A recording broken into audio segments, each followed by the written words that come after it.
Halo Pak Diki dan teman-teman yang Tuhan kasihi. Perkenalkan, nama saya Florencia Valerie Chrisley dari kelas 1A dengan NIM 24799. Dalam video ini, saya akan membahas dua tema pokok penting dalam video ini. Yang pertama, ada pewartaan yang cocok untuk saat ini dalam gereja Katolik. Lalu yang kedua, ada metode katekese yang cocok untuk gereja Indonesia. Selamat menyaksikan. Kita akan langsung membahas pada topik yang utama. Jadi ada dua soal, lalu yang pertama akan saya bahas. Soal yang pertama, pewartaan yang cocok untuk saat ini dalam gereja Katolik. Lalu saya akan menjelaskan kata pewartaan dalam gereja Katolik yang berasal dari bahasa Yunani, yaitu kerygma. Kerygma adalah pewartaan keselamatan melalui Yesus Kristus oleh para rasul. Pewartaan dalam gereja Katolik adalah kegiatan yang dilakukan untuk mewartakan Injil dan membawa manusia ke arah dewasaan, serta iman dan pertobatan. Pewartaan dapat dilakukan dengan cara berikut.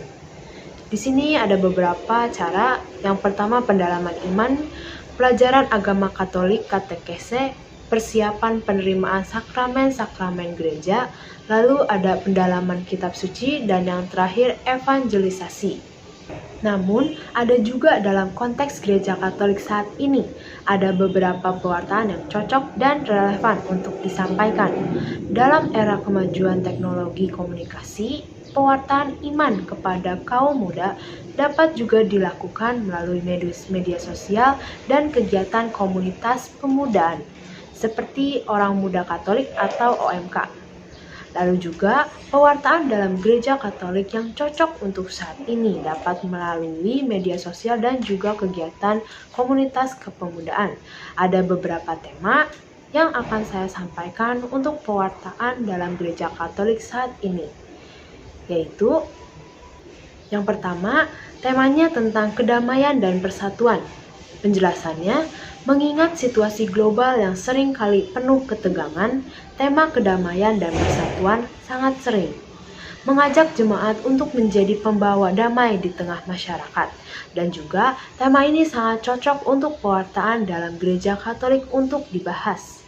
Lalu selanjutnya yang kedua, ada cinta kasih dan pelayanan.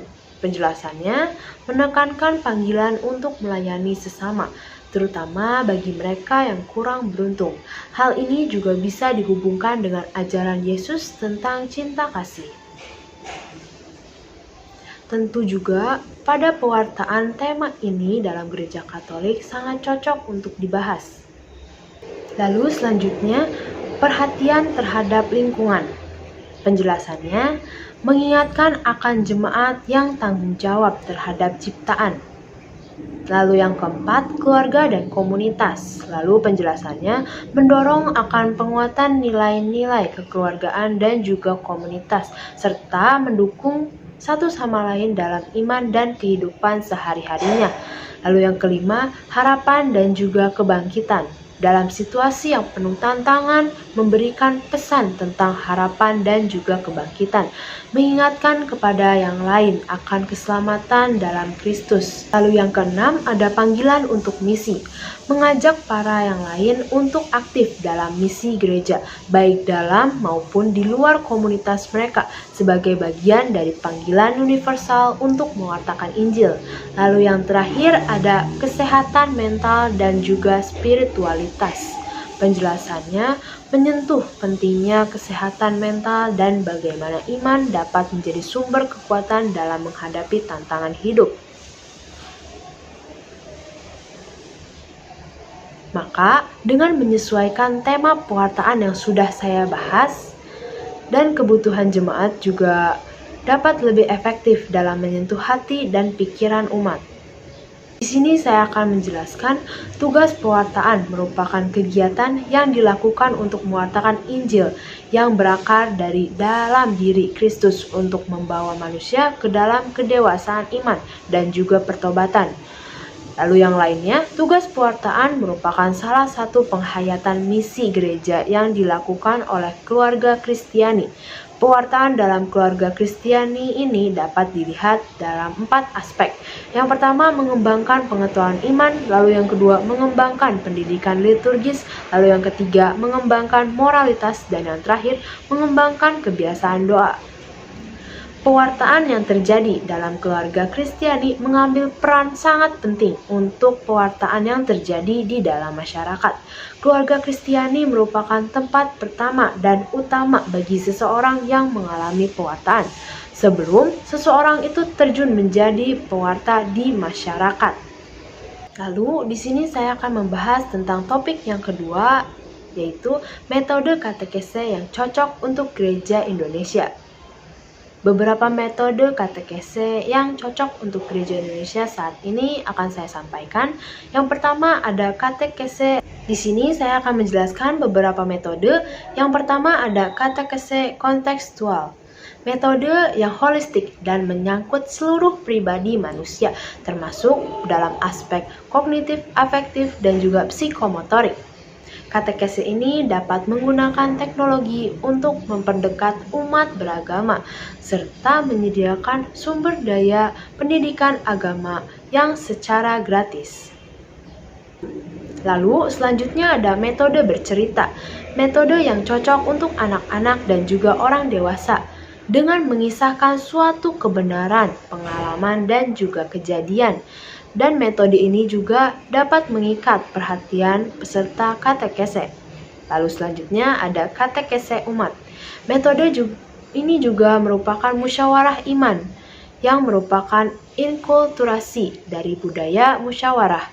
Katekese umat berlangsung dalam 5 langkah, yaitu menceritakan pengalaman hidup, menggali pengalaman hidup, lalu mendalami pengalaman Kristiani, menerapkan iman dalam hidup peserta, dan juga yang terakhir ada mengusahakan suatu tindakan yang nyata. Katekese dasar. Katekese adalah pembinaan anak-anak, kaum muda, dan orang dewasa dalam iman, yang khususnya mencakup penyampaian ajaran Kristen. Dengan mengikuti metode-metode tersebut, dapat menyesuaikan metode katekese dengan konteks, sehingga proses pengajaran iman menjadi lebih relevan dan juga efektif. Gereja menggunakan istilah katekese atau kateketik dalam pewartaan Injil untuk lebih mengenal Yesus Kristus. Kateketik berasal dari kata Yunani, yaitu katechein. Katechein berasal dari 2 kata, yaitu kata kat yang berarti pergi atau meluas, sedangkan kata eko yang berarti menggemakan atau menyuarakan keluar. Maka katechein berarti menggemakan atau menyuarakan keluar. Katechein mengandung 2 arti pengertian. Yang pertama, pewartaan yang sedang disampaikan atau diwartakan dan diajarkan kepada pemimpin-pemimpin. Kitab suci juga menggunakan beberapa istilah yang mengarah kepada katekese. Lukas pada bab 1 ayat 4 menggunakan kata diajarkan.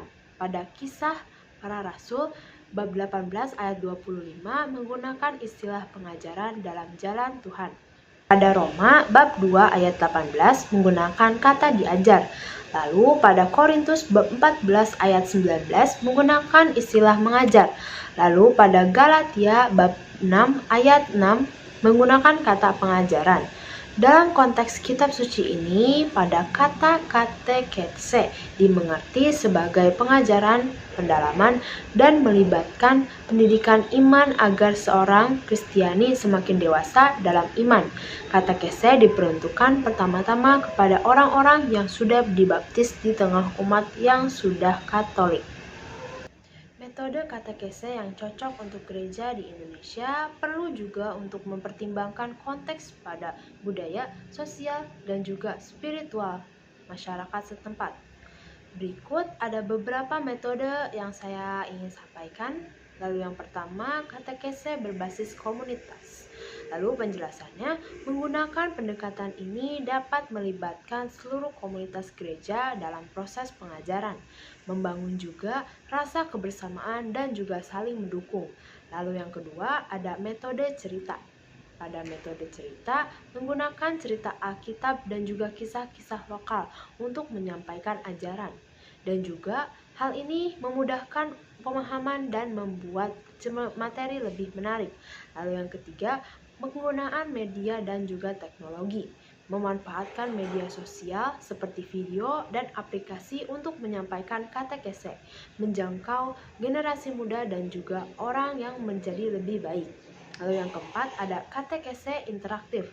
Penjelasannya seperti melibatkan peserta dalam diskusi, tanya jawab, dan kegiatan menjadi lebih praktis, mendorong partisipasi yang aktif dan pemahaman yang lebih mendalam.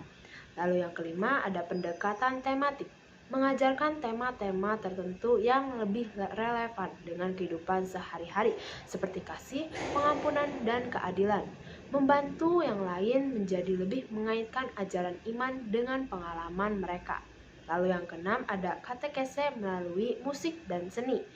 Menggunakan lagu, puisi, dan seni visual untuk mengajarkan nilai-nilai iman, menyentuh emosi, dan meningkatkan daya ingat. Lalu yang ketujuh ada retret dan pelatihan. Penjelasannya, mengadakan retret atau pelatihan intensif untuk mendalami iman, memberikan waktu dan ruang untuk refleksi diri, dan pertumbuhan spiritualitas. Lalu selanjutnya yang kedelapan, katekese keluarga.